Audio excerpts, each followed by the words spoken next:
사랑하는 형제자매 여러분, 오늘 여러분의 마음에 평안이 함께하기를 기도합니다. 혹시 지금 간절히 기도하며 기다리고 있는 응답이 있으신가요? 어쩌면 그 돌파구는 더 이상의 기다림이 아닌 바로 당신의 첫걸음 안에 숨겨져 있을지도 모릅니다. 오늘 이 이야기가 여러분의 마음에 깊은 울림을 준다면 주저하지 말고 이 말씀을 나누어 주십시오. 여러분의 작은 행동 하나가 누군가에게는 절실한 빛이 될 수 있습니다. 저희 채널을 구독해 주시는 것 또한 저희가 이 귀한 사역을 이어가는 데에 큰 힘이 됩니다. 이제 하나님의 음성에 귀 기울이는 이 시간, 주님의 크신 은혜가 여러분 모두에게 임하기를 축복합니다. 당신이 그토록 기도해온 기적적인 변화는 당신이 움직이기 전까지는 결코 찾아오지 않을 것입니다. 당신이 꿈꾸는 삶은 당신이 애써 피하고 있는 바로 그 행동의 반대편에 있습니다. 우리에겐 더 많은 동기부여가 필요한 것이 아닙니다. 왜냐하면 동기부여는 행동을 뒤따라오기 때문입니다. 이제 더 이상 행동하지 않는 것을 선택지에서 지워버려야 합니다. 그 저항감을 뚫고 나아가십시오. 하나님께서 당신을 위해 이미 예비해 두신 그 미래를 향해 오늘 당당히 나아가십시오. 오늘 저는 당신이 그 문을 열기를 바랍니다. 만약 문이 쉽게 열리지 않는다면 담대하게 두드리십시오. 그래도 굳게 닫혀 있다면 온 힘을 다해 밀어보십시오. 그럼에도 문이 버틴다면 그 문을 부수고 나아가십시오.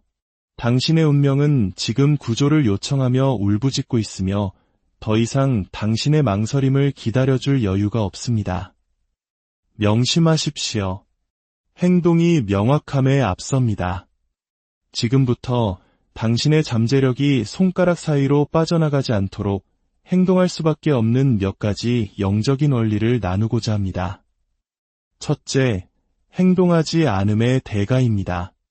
혹시 혼자 조용히 앉아 이런 생각을 해본 적 있으신가요? 내가 그때 조금만 더 일찍 행동했더라면 내 인생은 어떻게 달라졌을까? 수많은 사람들이 실패 때문에 고통받는 것이 아닙니다. 그들은 행동하지 않았기 때문에 고통받고 있습니다. 시도하지 않았고 발을 내딛지 않았으며 그저 기다리고 망설이고 미루었습니다. 그리고 결국 그들의 꿈은 침묵 속에 묻혀버렸습니다. 행동하지 않는 것은 엄청난 대가를 치릅니다. 처음에는 파괴적인 것처럼 보이지 않을 수 있습니다. 하지만 시간이 지남에 따라 그것은 우리의 목적의식과 기쁨, 그리고 기회를 서서히 갉아먹습니다. 열린 문을 놓치고 다시는 되찾을 수 없는 시간을 잃어버립니다. 그리고 가장 슬픈 사실은 너무 늦어버린 후에야 비로소 자신이 얼마나 많은 것을 잃었는지 깨닫게 된다는 것입니다. 성경 잠언 24장 30절에서 34절은 이렇게 경고합니다. 내가 게으른 자의 밭과 지혜 없는 자의 포도원을 지나며 본즉 가시덤불이 그 전부에 퍼졌으며 그 지면이 거친 풀로 덮였고 돌담이 무너져 있기로 내가 보고 생각이 깊었고 내가 보고 훈계를 받았노라. 내가 좀 더 자자, 좀 더 졸자, 손을 모으고 좀 더 누워있자 하니 내 빈궁이 강도같이 오며 내 곤핍이 군사같이 이르리라. 보십시오. 이 밭의 황폐함은 하루아침에 일어난 것이 아닙니다. 그것은 점진적이었습니다. 부르심보다 안락함을, 책임보다 휴식을, 훈련보다 미루는 것을 선택한 결과였습니다. 마치 서서히 스며드는 독처럼 무행동은 삶의 기반을 조금씩 허물어뜨립니다. 당신은 어떻습니까? 시도하기가 두려워 마음속에 묻어버린 꿈은 없으신가요? 아직 준비되지 않았다는 생각에 하나님께서 주신 비전을 선반 위에 올려놓고 먼지만 쌓이게 하지는 않으셨습니까? 지역 사회의 10대 소녀들을 위한 멘토십 프로그램을 시작하라는 부르심을 받은 한 젊은 자매의 이야기가 있습니다. 그녀에게는 뜨거운 마음과 구체적인 계획이 있었습니다. 하지만 그녀는 기다렸습니다. 더 많은 훈련이 필요해, 자금이 더 필요해, 시간이 더 필요해, 라고 스스로에게 변명했습니다. 2년 후, 그녀가 도울 수 있었던 소녀 중 한 명이 인생을 송두리째 바꾸는 비극을 겪고 말았습니다. 마침내 그녀가 그 프로그램을 시작했을 때 그녀는 눈물을 흘리며 깨달았습니다. 자신이 더 일찍 변화를 만들 수 있었다는 사실을 말입니다. 때때로 행동하지 않음의 대가는 단지 당신의 손실로 끝나지 않습니다. 그것은 다른 누군가의 고통이 되기도 합니다. 우리는 미루는 것이 해롭지 않다고 생각하지만 당신이 마땅히 서야 할 자리에 서지 않을 때 하나님 나라는 손실을 입습니다. 당신만 그런 것이 아닙니다. 요한복음 5장에 나오는 38년 된 병자를 보십시오. 그는 베데스다 연못가에 누워 기적만을 기다리고 있었습니다. 예수님께서는 그에게 내 인생이 참 힘들었겠구나 라고 위로하지 않으셨습니다. 대신 이렇게 물으셨습니다. 내가 낫고자 하느냐? 어느 시점에서는 당신이 간절히 원해서 움직여야만 합니다. 계속 기다릴 여유가 없습니다. 내일 하면 되겠지 라는 말을 반복할 수 없습니다. 당신은 젊어지지 않고 세상은 느려지지 않으며 당신을 향한 부르심은 일시정지 버튼이 없습니다. 그 부르심은 여전히 당신에게 말하고 있는데 당신은 듣고 있습니까? 첫 문장을 입력하기를 두려워하는 누군가 때문에 쓰이지 못한 책들이 있습니다. 첫 전화를 걸지 않은 누군가 때문에 시작되지 못한 사업들이 있습니다. 하나님을 기다리는 것과 움직이기를 거부하는 것을 혼동하는 사람들 때문에 지연된 운명들이 있습니다. 그것이 당신의 이야기가 되게 하지 마십시오. 게으른 자의 폐허가 된 밭을 당신의 경고로 삼으십시오. 행동하지 않는 것은 노력보다 훨씬 더 큰 대가를 요구합니다. 둘째, 하나님의 일하시는 방식, 즉 행동과 책임의 패턴을 보십시오. 다윗이 내가 왕이 될 때까지 기다렸다가 싸우는 법을 배우겠다라고 말했다면 어땠을까요? 베드로가 예수님께 제 어업이 안정되면 그때 따르겠습니다 라고 말했다면요? 바울이 주님, 지금은 여행하느라 바쁘니 나중에요 라고 했다면 어떻게 되었을까요? 하지만 하나님은 그런 식으로 일하지 않으십니다. 하나님의 패턴은 언제나 움직이는 중에 무언가를 하고 있는 사람들을 부르시는 것이었습니다. 하나님은 다윗이 양을 치고 있을 때 그를 부르셨습니다. 베드로가 그물을 던지고 있을 때 그를 만나셨습니다. 바울이 다메섹으로 향하는 길 위에서 적극적으로 움직이고 있을 때 그의 길을 멈추셨습니다. 이것이 우리에게 무엇을 말해줍니까? 행동이 하나님의 시선을 끈다는 것입니다. 하나님은 당신이 완벽해지기를 기다렸다가 당신의 삶에 개입하시는 것이 아닙니다. 그분은 당신이 시작하기를 기다리십니다. 우리 중 많은 이들은 앉아서 기다리고 기도하고 희망하라고 배워왔습니다. 물론 그 자세에도 의미가 있지만 너무나 많은 사람들이 그 단계에 갇혀버렸습니다. 우리는 고요함을 영성으로, 미루는 것을 분별력으로 착각합니다. 하지만 오늘 저는 당신에게 도전하고 싶습니다. 하나님은 움직임에 응답하십니다. 야고보서 2장 17절은 명확하게 말합니다. 이와 같이 행함이 없는 믿음은 그 자체가 죽은 것이라. 다시 말해 당신이 믿는다고 말하면서 움직이지 않는다면 당신은 스스로의 믿음을 취소하는 것과 같습니다. 하나님께서 문을 열어주실 것을 믿는다면서 일어나 그 문을 향해 걸어가기를 거부할 수는 없습니다. 믿음은 입으로 말하는 것이 아니라 당신의 발로 기꺼이 행하는 것입니다. 하나님은 움직이는 믿음을 축복하시고 행동으로 나타나는 순종을 축복하십니다. 그분은 얼어붙은 자들을 부르시는 것이 아니라 신실한 자들을 부르십니다. 하나님은 아브라함에게 내 고향과 친척과 아버지의 집을 떠나라고 말씀하셨고, 아브라함은 그 약속이 현실이 되기 전에 짐을 싸야 했습니다. 노아에게는 비가 오기 훨씬 전에 방주를 지으라고 명령하셨습니다. 이것은 단지 믿음이 아닙니다. 이것은 행동이며 순종이며 하나님의 패턴입니다. 하나님께서 책임과 움직임에 대해 어떻게 생각하시는지 더 확실한 증거가 필요하다면 출애굽기 14장 15절에서 모세에게 하신 말씀을 보십시오. 이스라엘 백성은 홍해와 파라오의 군대 사이에 갇혀 두려움에 떨고 있었습니다. 모세는 우리 중 많은 이들이 그러하듯 하나님께 부르짖었습니다. 그러나 하나님의 대답은 충격적이었습니다. 너는 어찌하여 내게 부르짖느냐? 이스라엘 자손에게 명령하여 앞으로 나아가게 하라. 이해하셨습니까? 하나님은 더 기도하라고 말씀하지 않으셨습니다. 바다가 갈라질 때까지 기다리라고도 하지 않으셨습니다. 그분은 앞으로 나아가라고 하셨습니다. 왜일까요? 기적은 이미 기다리고 있었기 때문입니다. 물의 움직임은 그들의 발의 움직임을 기다리고 있었습니다. 하나님은 말씀하고 계셨던 것입니다.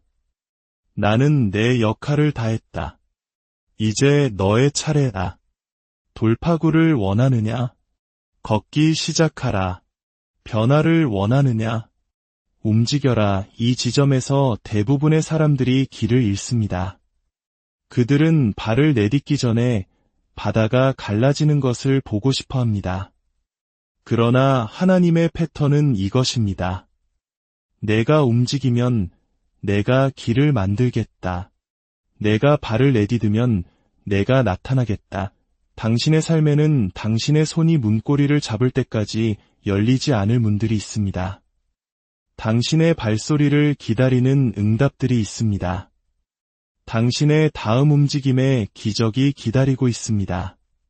그러나 당신이 두려움에 갇혀 있다면 결코 그것을 볼 수 없을 것입니다. 어떤 분들은 울고 기도하고 기다리고 있습니다. 그러나 하나님은 오늘 말씀하십니다. 앞으로 나아가라. 그 일에 지원하십시오. 그 사업을 시작하십시오. 그 책을 쓰십시오. 그 전화를 거십시오. 그 사역을 시작하십시오. 충분히 울었고 충분히 의심했습니다. 이제 행동할 때입니다. 책임과 움직임은 하나님 나라에서 선택사항이 아닙니다. 그것은 영적인 필수 요건입니다. 믿음은 단지 생각이 아니라 힘이며 방향을 가진 능력입니다. 당신의 믿음과 순종, 그리고 그 순종과 움직임이 결합될 때 하나님께서 당신의 노력에 숨을 불어넣으시고 초자연적인 일들이 일어나기 시작합니다. 셋째, 우리 자신에게 하는 변명들을 파헤쳐 봅시다. 우리 모두 솔직해져 봅시다. 우리는 가능성의 문턱에서 지금은 때가 아니라고 속삭이는 수천 가지 이유를 들으며 서 있었던 경험이 있습니다. 우리는 논리로 위장하고 신중함으로 포장하며 미루는 습관에 흠뻑 젖은 그럴듯한 변명들을 만들어냅니다. 아직 준비가 안 됐어. 상황이 좀 안정되면 시작할 거야. 이 문제에 대해 조금 더 기도해봐야겠어. 물론 기도는 강력하고 기다림은 지혜로울 수 있습니다.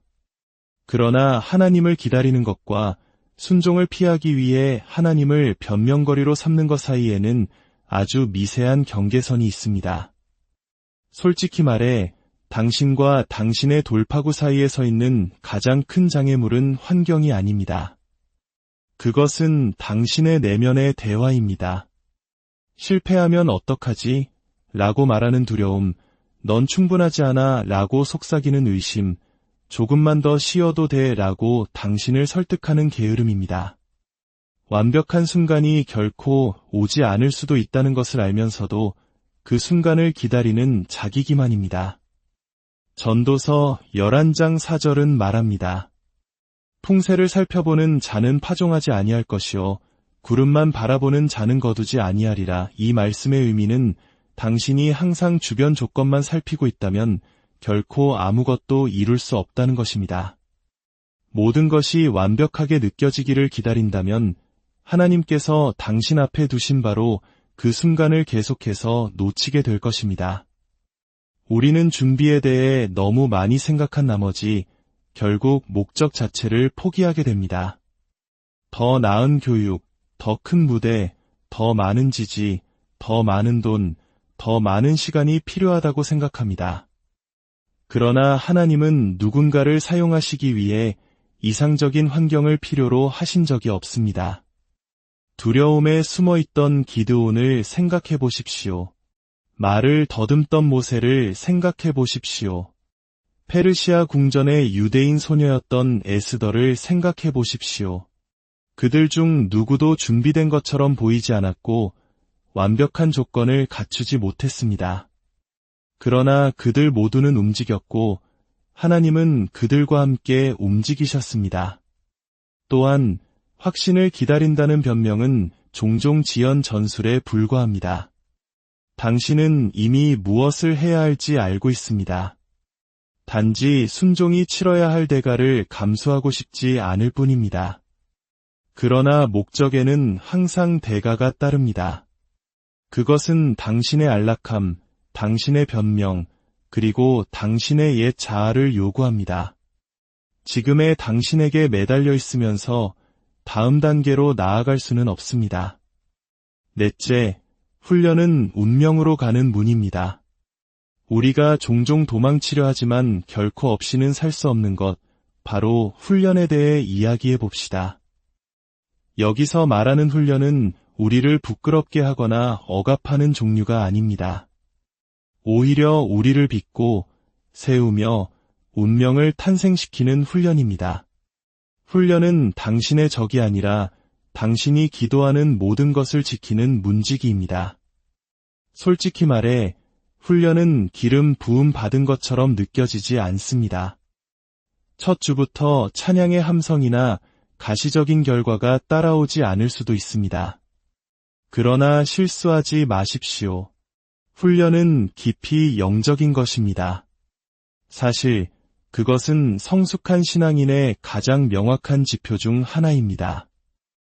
왜냐하면 훈련은 당신의 일상적인 습관이 하늘의 목적과 공명하는 지점이기 때문입니다. 고린도전서 9장 27절에서 사도 바울은 이렇게 말합니다. 내가 내 몸을 쳐 복종하게 함은 내가 남에게 전파한 후에 자신이 도리어 버림을 당할까 두려워함이로다. 신약 성경의 대부분을 쓴 사도 바울조차도 내가 진리를 전파하고도 스스로를 훈련하지 않으면 실패할 수 있다고 말한 것입니다. 이 말씀의 무게를 깊이 묵상해 보십시오. 훈련은 단지 유혹에 아니오라고 말하는 것이 아닙니다. 그것은 운명을 향해 계속해서 예라고 말하는 것입니다. 피곤할 때 기도하고 소셜미디어를 보고 싶을 때 성경을 공부하고 탄산음료가 당신의 이름을 부를 때 물을 선택하는 것입니다. 이러한 단순하고 일관된 선택들이 당신의 신성한 사명과 당신을 정렬시킵니다. 그리고 당신이 그렇게 살 때 그것은 일상을 넘어 예배가 됩니다. 훈련은 완벽함이 아니라 꾸준함에 관한 것입니다. 결코 넘어지지 않는 사람들을 위한 것이 아니라 넘어져도 다음날 다시 일어나는 사람들을 위한 것입니다. 다섯째, 돌파구는 움직임을 요구합니다. 돌파구는 수동적으로 기다리는 사람들에게 결코 오지 않습니다. 그것은 우유부단함의 방에 나타나지 않으며 안락한 지대에 머물지 않습니다. 당신의 이야기를 다시 쓰는 변화를 경험하고 싶다면 움직여야 합니다. 왜냐하면 하늘은 움직임에 응답하기 때문입니다. 성경에서 가장 강력한 순간 중 하나인 누가복음 8장을 봅시다. 12년 동안 혈루증으로 고통받던 한 여인이 있었습니다. 그녀는 모든 의사를 찾아다녔고 가진 모든 것을 썼지만 남은 것은 고통과 수치심뿐이었습니다. 그러나 어느 날 그녀는 예수님께서 지나가신다는 소식을 들었습니다. 그녀는 침묵 속에 숨어 이것이 내 인생인가 봐라고 말하며 구석에 머물 수도 있었습니다. 하지만 그녀 안에 무언가가 움직여라고 말했습니다. 그녀는 허락을 기다리지 않았고 완벽한 조건을 기다리지 않았습니다. 그녀는 약하고 부정하고 떨리는 몸으로 군중을 뚫고 나아가 예수님의 옷자락에 손을 댔습니다. 그러자 예수님께서 멈추셨습니다. 누가 내게 손을 대었느냐? 그 만짐은 영원의 능력을 시간 속으로 끌어당겼습니다. 그 만짐은 그녀의 정체성을 문제 있는 여인에서 간증이 있는 여인으로 바꾸었습니다. 그러나 그녀가 움직이지 않았다면 이 모든 일은 일어나지 않았을 것입니다. 원리는 명확합니다. 믿음은 효과적이려면 반드시 활동적이어야 합니다. 누가복음 17장에서 10명의 나병 환자가 치유를 갈망하며 예수님께 나아왔습니다. 예수님은 그들에게 직접 안수하시거나 치유를 선포하지 않으셨습니다. 대신 가서 제사장들에게 너희 몸을 보이라고 말씀하셨습니다. 그 순간 그들은 여전히 병든 상태였기에 그 지시는 말이 되지 않았습니다. 그러나 성경은 그들이 가는 동안에 깨끗함을 받았다고 기록합니다. 가만히 서 있을 때가 아니었습니다. 그들이 가는 동안에 돌파구는 움직임을 따랐습니다. 여섯째, 굳게 닫힌 문 앞에서 무엇을 해야 하는가? 만약 문이 열리지 않는다면 더 세게 미십시오. 당신이 기도하고 기다리고 희망했는데도 여전히 기회가 나타나지 않을 때 당신은 무엇을 합니까? 저는 당신이 밀어야 한다고 말하겠습니다. 그래도 문이 꿈쩍하지 않는다면 더 세게 미십시오. 삐걱거리기만 하고 열리지 않는다면 다시 두드리십시오. 여전히 닫혀 있다면 문을 강제로 여십시오. 그리고 그것이 끈질기게 버틴다면 당신의 믿음과 금식과 열정과 투쟁으로 그 문을 부수어 버리십시오. 당신의 운명은 닫힌 문 밖에서 예에 바르게 앉아 하나님께서 이미 당신이라고 부르신 존재가 되기 위해 다른 사람의 허락을 기다리기에는 너무나 소중하기 때문입니다. 마태복음 7장 7절에서 8절에 예수님께서 말씀하십니다. 구하라 그리하면 너희에게 주실 것이요 찾으라 그리하면 찾아낼 것이요 문을 두드리라 그리하면 너희에게 열릴 것이니 구하는 이마다 받을 것이요 찾는 이는 찾아낼 것이요 두드리는 이에게는 열릴 것이니라. 이 패턴을 주목하십시오. 구하고 찾고 두드리는 것. 그것은 추구의 수준이 높아질수록 강도가 더해지는 점진적인 움직임입니다. 일곱째, 하나님은 당신이 할 수 있는 일을 대신 해주시지 않습니다. 하나님과의 동행에서 당신은 그분이 이미 당신에게 할 수 있는 힘을 주신 일을 해달라고 요청하는 것을 멈춰야 할 때가 옵니다. 우리는 종종 영성을 수동성과 혼동하여 더 많이 기다릴수록 더 거룩하다고 생각합니다. 그러나 하나님은 우유부단함을 돌보는 일을 하지 않으십니다. 그분은 믿음으로 움직이는 자들과 함께 움직이십니다. 여호수아를 생각해 보십시오. 하나님은 여호수아에게 그저 금식하며 여리고 성벽이 무너지는 것을 지켜보라고 말씀하지 않으셨습니다. 아니요, 그분은 그에게 지시를 내리셨습니다. 행진하라. 성벽 주위를 돌아라. 나팔을 불어라. 외쳐라. 움직여라. 하나님의 임재는 움직임을 따릅니다.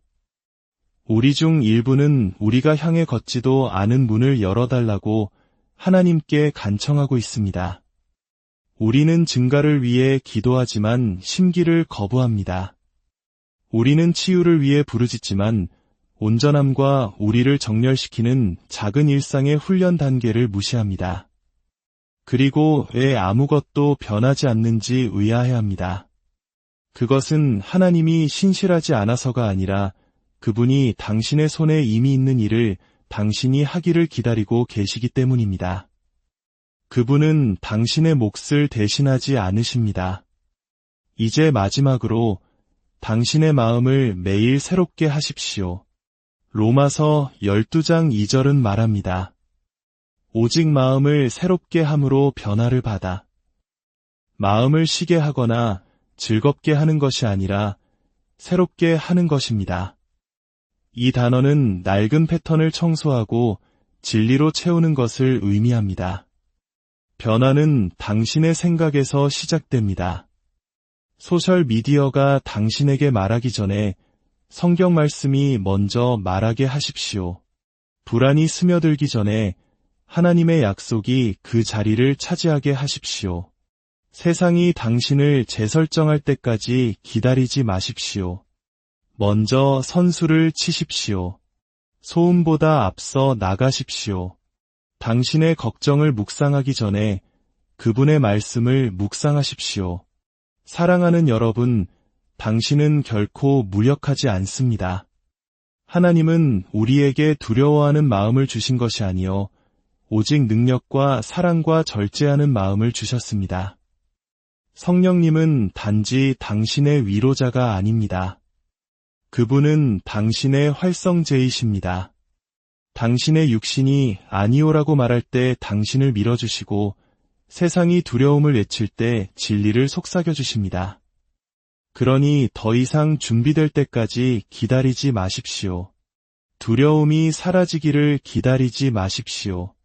그럼에도 불구하고 행동하십시오. 그럼에도 불구하고 움직이십시오. 그럼에도 불구하고 신뢰하십시오. 하나님께서 주시는 영은 지친 자에게 힘을, 상처 입은 자에게 사랑을, 혼란스러운 자에게 명확함을 주십니다. 당신이 떨면서 불확실한 가운데서도 행동하기로 선택할 때 당신은 당신 안에 그 능력을 두신 분을 존귀하게 하는 것입니다. 그 능력을 묻어두지 마십시오. 무시하지 마십시오. 사용하십시오. 그것을 휘저어 깨우고 활성화시키십시오. 그리고 산들이 어떻게 움직이기 시작하는지 지켜보십시오. 당신이 강해서가 아니라 당신 안에 계신 분이 당신을 가로막는 어떤 것보다 강하시기 때문입니다. 주님, 이 말씀을 듣는 모든 이들에게 망설임이 영을 거두어 주시고 담대함과 행동의 영을 부어 주시옵소서. 각자의 발걸음 위에 주님의 능력이 함께하여 닫힌 문들이 열리고 막힌 길들이 뚫리는 기적을 경험하게 하옵소서. 오늘 바로 이 순간부터 주저앉아 기다리는 자가 아니라 믿음으로 일어나 걷는 자들이 되게 하여 주시옵소서. 우리 주 예수 그리스도의 이름으로 기도합니다. 사랑하는 형제자매 여러분, 오늘 여러분의 마음에 평안이 함께하기를 기도합니다. 혹시 지금 간절히 기도하며 기다리고 있는 응답이 있으신가요?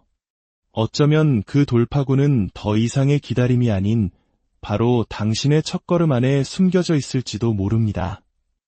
오늘 이 이야기가 여러분의 마음에 깊은 울림을 준다면 주저하지 말고 이 말씀을 나누어 주십시오.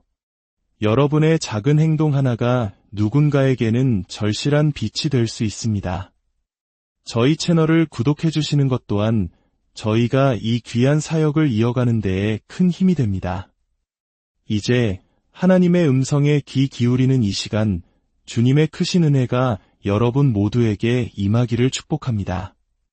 당신이 그토록 기도해온 기적적인 변화는 당신이 움직이기 전까지는 결코 찾아오지 않을 것입니다. 당신이 꿈꾸는 삶은 당신이 애써 피하고 있는 바로 그 행동의 반대편에 있습니다. 우리에겐 더 많은 동기부여가 필요한 것이 아닙니다.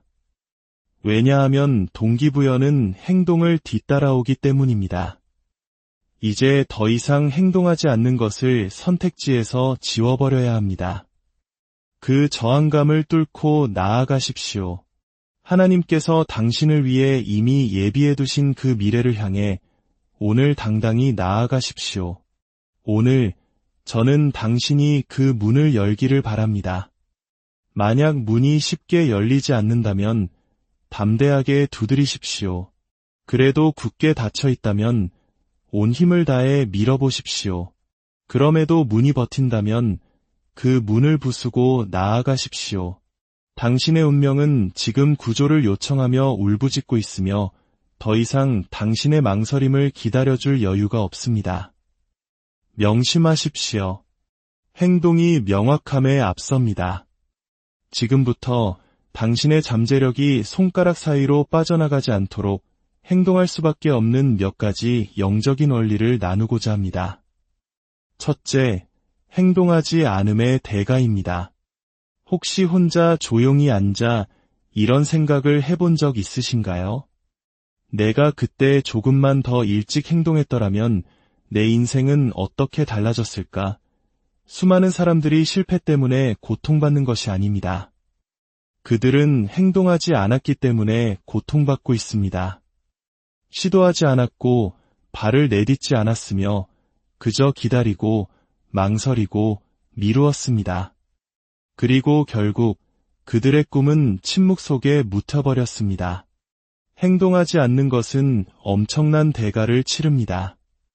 처음에는 파괴적인 것처럼 보이지 않을 수 있습니다. 하지만 시간이 지남에 따라 그것은 우리의 목적의식과 기쁨, 그리고 기회를 서서히 갉아먹습니다. 열린 문을 놓치고 다시는 되찾을 수 없는 시간을 잃어버립니다. 그리고 가장 슬픈 사실은 너무 늦어버린 후에야 비로소 자신이 얼마나 많은 것을 잃었는지 깨닫게 된다는 것입니다. 성경 잠언 24장 30절에서 34절은 이렇게 경고합니다.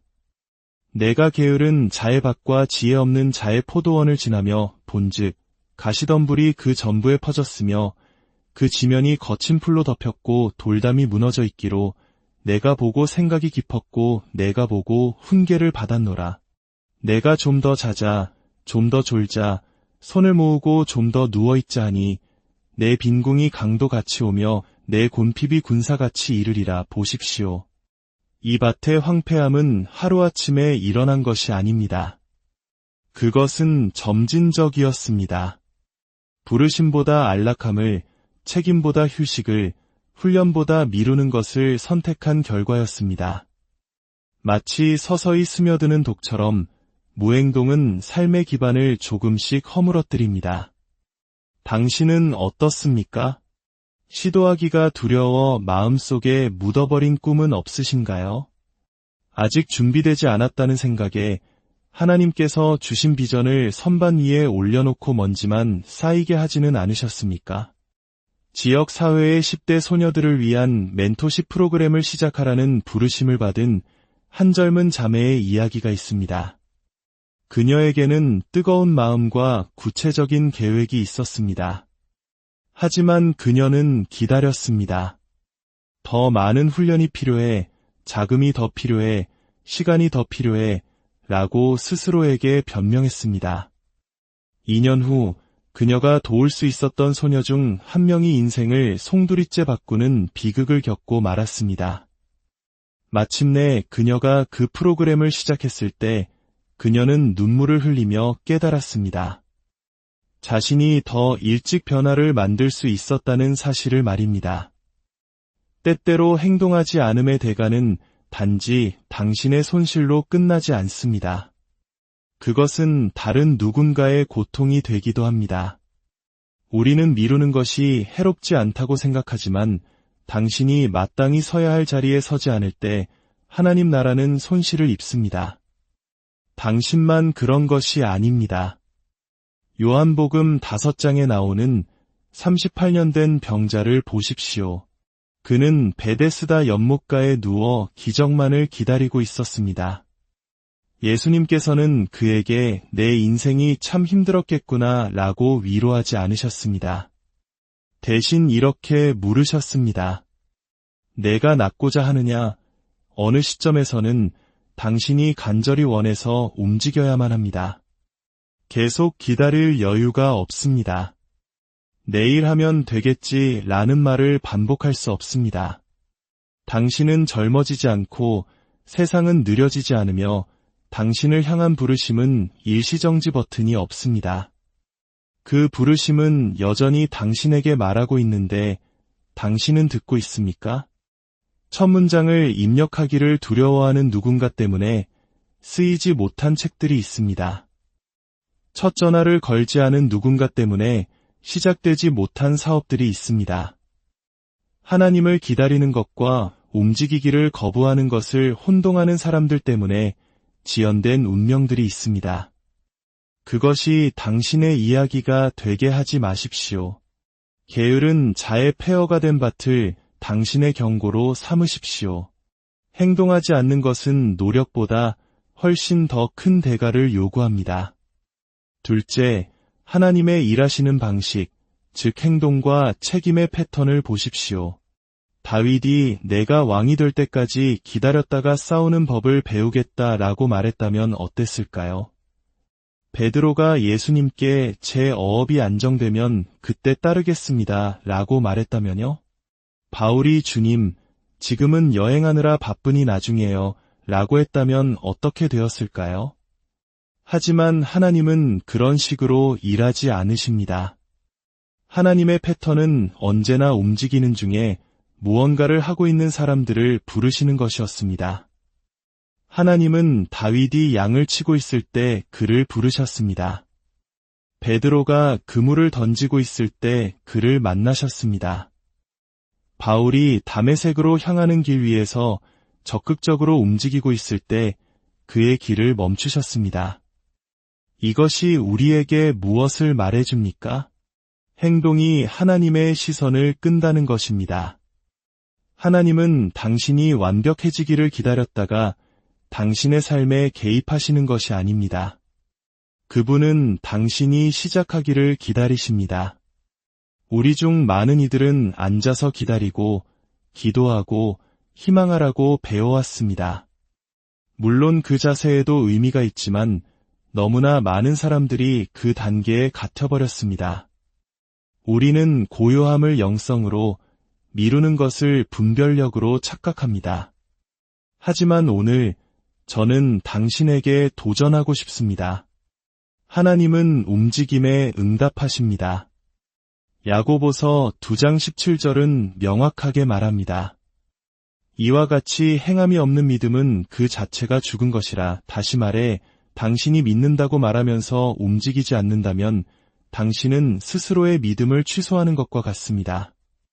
하나님께서 문을 열어주실 것을 믿는다면서 일어나 그 문을 향해 걸어가기를 거부할 수는 없습니다. 믿음은 입으로 말하는 것이 아니라 당신의 발로 기꺼이 행하는 것입니다. 하나님은 움직이는 믿음을 축복하시고 행동으로 나타나는 순종을 축복하십니다. 그분은 얼어붙은 자들을 부르시는 것이 아니라 신실한 자들을 부르십니다. 하나님은 아브라함에게 내 고향과 친척과 아버지의 집을 떠나라고 말씀하셨고 아브라함은 그 약속이 현실이 되기 전에 짐을 싸야 했습니다. 노아에게는 비가 오기 훨씬 전에 방주를 지으라고 명령하셨습니다. 이것은 단지 믿음이 아닙니다. 이것은 행동이며 순종이며 하나님의 패턴입니다. 하나님께서 책임과 움직임에 대해 어떻게 생각하시는지 더 확실한 증거가 필요하다면 출애굽기 14장 15절에서 모세에게 하신 말씀을 보십시오. 이스라엘 백성은 홍해와 파라오의 군대 사이에 갇혀 두려움에 떨고 있었습니다. 모세는 우리 중 많은 이들이 그러하듯 하나님께 부르짖었습니다. 그러나 하나님의 대답은 충격적이었습니다. 너는 어찌하여 내게 부르짖느냐? 이스라엘 자손에게 명령하여 앞으로 나아가게 하라. 이해하셨습니까? 하나님은 더 기도하라고 말씀하지 않으셨습니다.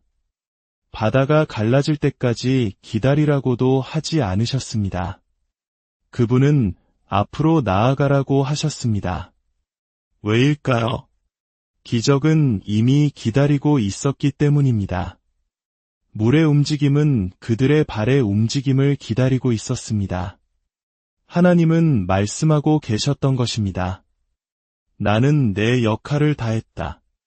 이제 너의 차례다. 돌파구를 원하느냐? 걷기 시작하라. 변화를 원하느냐? 움직여라. 이 지점에서 대부분의 사람들이 길을 잃습니다. 그들은 발을 내딛기 전에 바다가 갈라지는 것을 보고 싶어 합니다. 그러나 하나님의 패턴은 이것입니다. 내가 움직이면 내가 길을 만들겠다. 내가 발을 내디디면 내가 나타나겠다. 당신의 삶에는 당신의 손이 문고리를 잡을 때까지 열리지 않을 문들이 있습니다. 당신의 발소리를 기다리는 응답들이 있습니다. 당신의 다음 움직임에 기적이 기다리고 있습니다. 그러나 당신이 두려움에 갇혀 있다면 결코 그것을 볼 수 없을 것입니다. 어떤 분들은 울고 기도하고 기다리고 있습니다. 그러나 하나님은 오늘 말씀하십니다. 앞으로 나아가라. 그 일에 지원하십시오. 그 사업을 시작하십시오. 그 책을 쓰십시오. 그 전화를 거십시오. 그 사역을 시작하십시오. 충분히 울었고 충분히 의심했습니다. 이제 행동할 때입니다. 책임과 움직임은 하나님 나라에서 선택사항이 아닙니다. 그것은 영적인 필수 요건입니다. 믿음은 단지 생각이 아니라 힘이며 방향을 가진 능력입니다. 당신의 믿음과 순종, 그리고 그 순종과 움직임이 결합될 때 하나님께서 당신의 노력에 숨을 불어넣으시고 초자연적인 일들이 일어나기 시작합니다. 셋째, 우리 자신에게 하는 변명들을 파헤쳐 봅시다. 우리 모두 솔직해져 봅시다. 우리는 가능성의 문턱에서 지금은 때가 아니라고 속삭이는 수천 가지 이유를 들으며 서 있었던 경험이 있습니다. 우리는 논리로 위장하고 신중함으로 포장하며 미루는 습관에 흠뻑 젖은 그럴듯한 변명들을 만들어냅니다. 아직 준비가 안 됐어. 상황이 좀 안정되면 시작할 거야. 이 문제에 대해 조금 더 기도해봐야겠어. 물론 기도는 강력하고 기다림은 지혜로울 수 있습니다. 그러나 하나님을 기다리는 것과 순종을 피하기 위해 하나님을 변명거리로 삼는 것 사이에는 아주 미세한 경계선이 있습니다. 솔직히 말해 당신과 당신의 돌파구 사이에 서 있는 가장 큰 장애물은 환경이 아닙니다. 그것은 당신의 내면의 대화입니다. 실패하면 어떡하지? 라고 말하는 두려움, 넌 충분하지 않아 라고 속삭이는 의심, 조금만 더 쉬어도 돼 라고 당신을 설득하는 게으름입니다. 완벽한 순간이 결코 오지 않을 수도 있다는 것을 알면서도 그 순간을 기다리는 자기 기만입니다. 전도서 11장 4절은 말합니다. 풍세를 살펴보는 자는 파종하지 아니할 것이요 구름만 바라보는 자는 거두지 아니하리라. 이 말씀의 의미는 당신이 항상 주변 조건만 살피고 있다면 결코 아무것도 이룰 수 없다는 것입니다. 모든 것이 완벽하게 느껴지기를 기다린다면 하나님께서 당신 앞에 두신 바로 그 순간을 계속해서 놓치게 될 것입니다. 우리는 준비에 대해 너무 많이 생각한 나머지 결국 목적 자체를 포기하게 됩니다. 더 나은 교육, 더 큰 무대, 더 많은 지지, 더 많은 돈, 더 많은 시간이 필요하다고 생각합니다. 그러나 하나님은 누군가를 사용하시기 위해 이상적인 환경을 필요로 하신 적이 없습니다. 두려움에 숨어있던 기드온을 생각해 보십시오.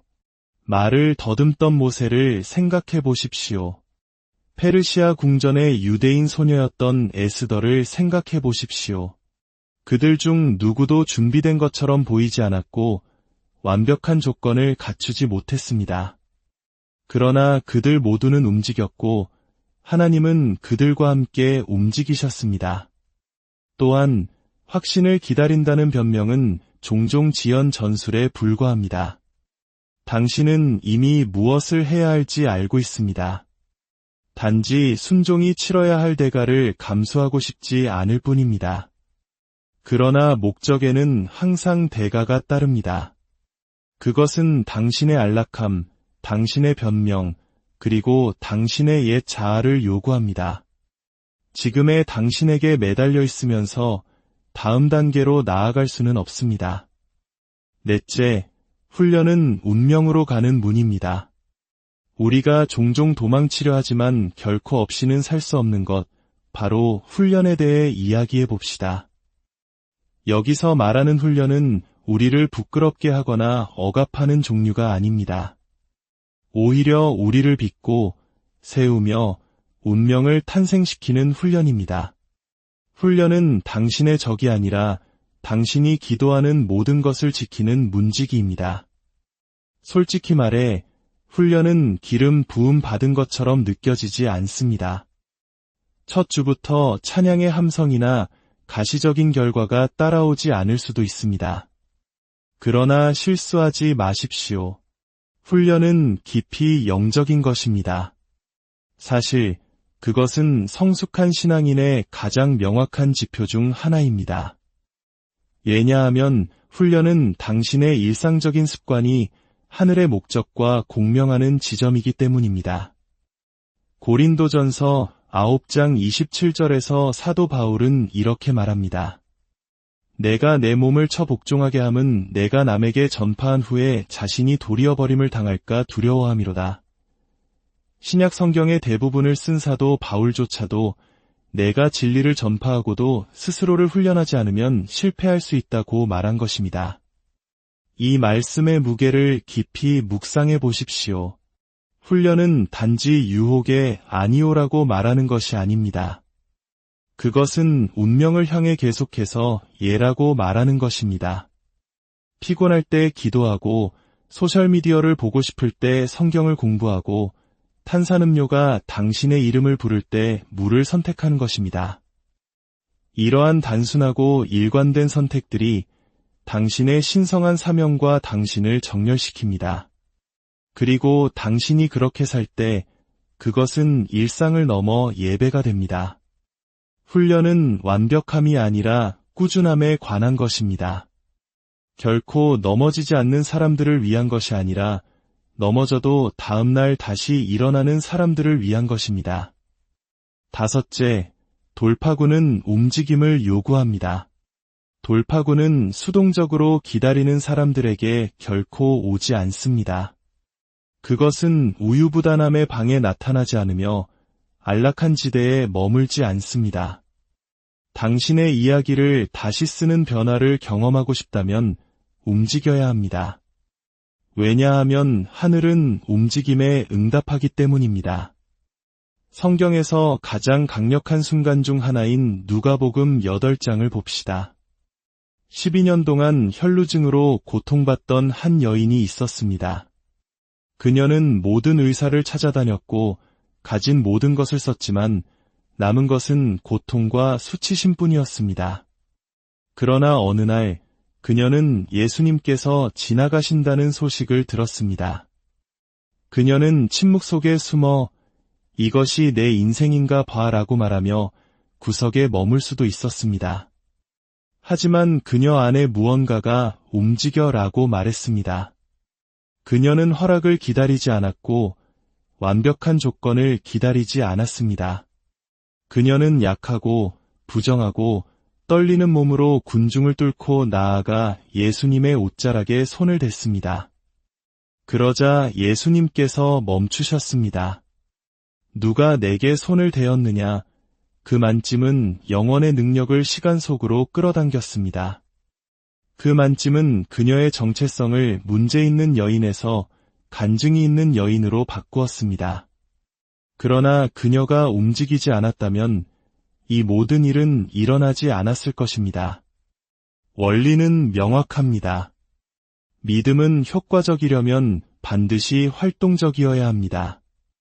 누가복음 17장에서 10명의 나병 환자가 치유를 갈망하며 예수님께 나아왔습니다. 예수님은 그들에게 직접 안수하시거나 치유를 선포하지 않으셨습니다. 대신 가서 제사장들에게 너희 몸을 보이라고 말씀하셨습니다. 그 순간 그들은 여전히 병든 상태였기에 그 지시는 말이 되지 않았습니다. 그러나 성경은 그들이 가는 동안에 깨끗함을 받았다고 기록합니다. 가만히 서 있을 때가 아니었습니다. 그들이 가는 동안에 돌파구는 움직임을 따랐습니다. 여섯째, 굳게 닫힌 문 앞에서 무엇을 해야 하는가? 만약 문이 열리지 않는다면 더 세게 미십시오. 당신이 기도하고 기다리고 희망했는데도 여전히 기회가 나타나지 않을 때 당신은 무엇을 합니까? 저는 당신이 밀어야 한다고 말하겠습니다. 그래도 문이 꿈쩍하지 않는다면 더 세게 미십시오. 삐걱거리기만 하고 열리지 않는다면 다시 두드리십시오. 여전히 닫혀 있다면 문을 강제로 여십시오. 그리고 그것이 끈질기게 버틴다면 당신의 믿음과 금식과 열정과 투쟁으로 그 문을 부수어 버리십시오. 당신의 운명은 닫힌 문 밖에서 예에 바르게 앉아 하나님께서 이미 당신이라고 부르신 존재가 되기 위해 다른 사람의 허락을 기다리기에는 너무나 소중하기 때문입니다.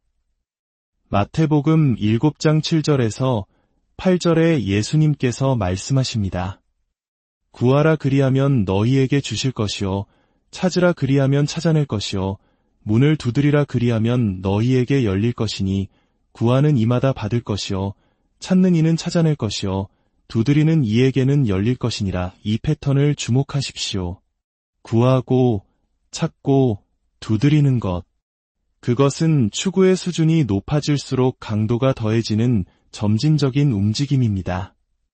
일곱째, 하나님은 당신이 할 수 있는 일을 대신 해주시지 않습니다. 하나님과의 동행에서 당신은 그분이 이미 당신에게 할 수 있는 힘을 주신 일을 해달라고 요청하는 것을 멈춰야 할 때가 옵니다. 우리는 종종 영성을 수동성과 혼동하여 더 많이 기다릴수록 더 거룩하다고 생각합니다. 그러나 하나님은 우유부단함을 돌보는 일을 하지 않으십니다. 그분은 믿음으로 움직이는 자들과 함께 움직이십니다. 여호수아를 생각해 보십시오. 하나님은 여호수아에게 그저 금식하며 여리고 성벽이 무너지는 것을 지켜보라고 말씀하지 않으셨습니다. 아니요, 그분은 그에게 지시를 내리셨습니다. 행진하라. 성벽 주위를 돌아라. 나팔을 불어라. 외쳐라. 움직여라. 하나님의 임재는 움직임을 따릅니다. 우리 중 일부는 우리가 향해 걷지도 않은 문을 열어달라고 하나님께 간청하고 있습니다. 우리는 증가를 위해 기도하지만 심기를 거부합니다. 우리는 치유를 위해 부르짖지만 온전함과 우리를 정렬시키는 작은 일상의 훈련 단계를 무시합니다. 그리고 왜 아무것도 변하지 않는지 의아해합니다. 그것은 하나님이 신실하지 않아서가 아니라 그분이 당신의 손에 이미 있는 일을 당신이 하기를 기다리고 계시기 때문입니다. 그분은 당신의 몫을 대신하지 않으십니다. 이제 마지막으로 당신의 마음을 매일 새롭게 하십시오. 로마서 12장 2절은 말합니다. 오직 마음을 새롭게 함으로 변화를 받아. 마음을 쉬게 하거나 즐겁게 하는 것이 아니라 새롭게 하는 것입니다. 이 단어는 낡은 패턴을 청소하고 진리로 채우는 것을 의미합니다. 변화는 당신의 생각에서 시작됩니다. 소셜미디어가 당신에게 말하기 전에 성경 말씀이 먼저 말하게 하십시오. 불안이 스며들기 전에 하나님의 약속이 그 자리를 차지하게 하십시오. 세상이 당신을 재설정할 때까지 기다리지 마십시오. 먼저 선수를 치십시오. 소음보다 앞서 나가십시오. 당신의 걱정을 묵상하기 전에 그분의 말씀을 묵상하십시오. 사랑하는 여러분, 당신은 결코 무력하지 않습니다. 하나님은 우리에게 두려워하는 마음을 주신 것이 아니요 오직 능력과 사랑과 절제하는 마음을 주셨습니다. 성령님은 단지 당신의 위로자가 아닙니다. 그분은 당신의 활성제이십니다. 당신의 육신이 아니오라고 말할 때 당신을 밀어주시고 세상이 두려움을 외칠 때 진리를 속삭여 주십니다. 그러니 더 이상 준비될 때까지 기다리지 마십시오. 두려움이 사라지기를 기다리지 마십시오.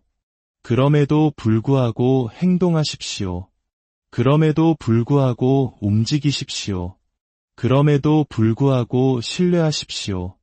하나님께서 주시는 영은 지친 자에게 힘을, 상처 입은 자에게 사랑을, 혼란스러운 자에게 명확함을 주십니다.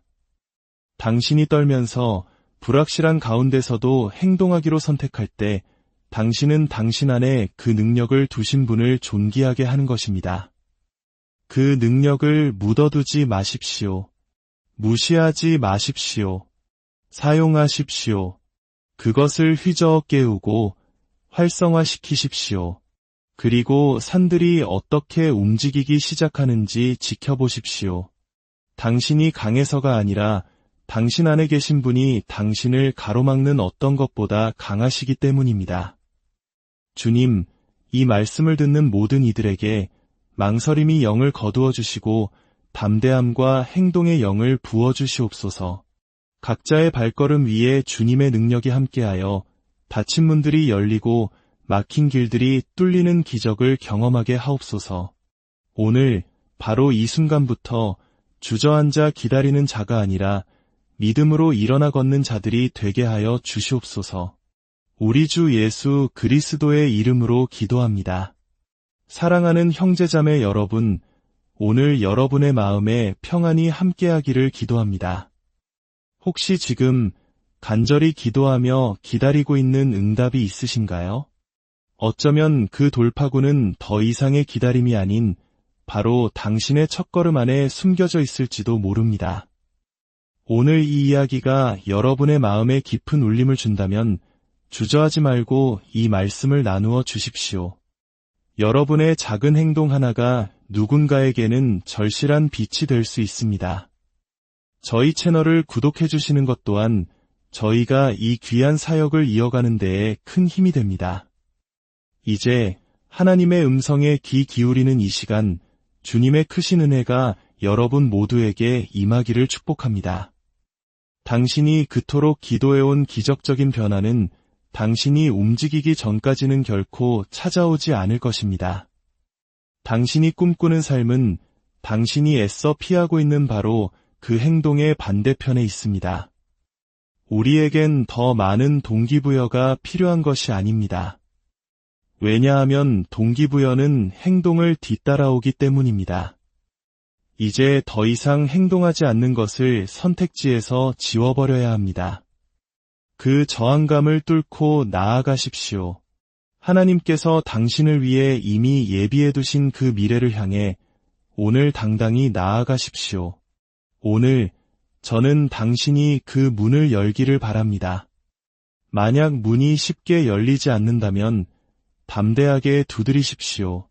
그래도 굳게 닫혀 있다면 온 힘을 다해 밀어보십시오. 그럼에도 문이 버틴다면 그 문을 부수고 나아가십시오. 당신의 운명은 지금 구조를 요청하며 울부짖고 있으며 더 이상 당신의 망설임을 기다려줄 여유가 없습니다. 명심하십시오. 행동이 명확함에 앞섭니다. 지금부터 당신의 잠재력이 손가락 사이로 빠져나가지 않도록 행동할 수밖에 없는 몇 가지 영적인 원리를 나누고자 합니다. 첫째, 행동하지 않음의 대가입니다. 혹시 혼자 조용히 앉아 이런 생각을 해본 적 있으신가요? 내가 그때 조금만 더 일찍 행동했더라면 내 인생은 어떻게 달라졌을까? 수많은 사람들이 실패 때문에 고통받는 것이 아닙니다. 그들은 행동하지 않았기 때문에 고통받고 있습니다. 시도하지 않았고 발을 내딛지 않았으며 그저 기다리고 망설이고 미루었습니다. 그리고 결국 그들의 꿈은 침묵 속에 묻혀버렸습니다. 행동하지 않는 것은 엄청난 대가를 치릅니다. 처음에는 파괴적인 것처럼 보이지 않을 수 있습니다. 하지만 시간이 지남에 따라 그것은 우리의 목적의식과 기쁨, 그리고 기회를 서서히 갉아먹습니다. 열린 문을 놓치고 다시는 되찾을 수 없는 시간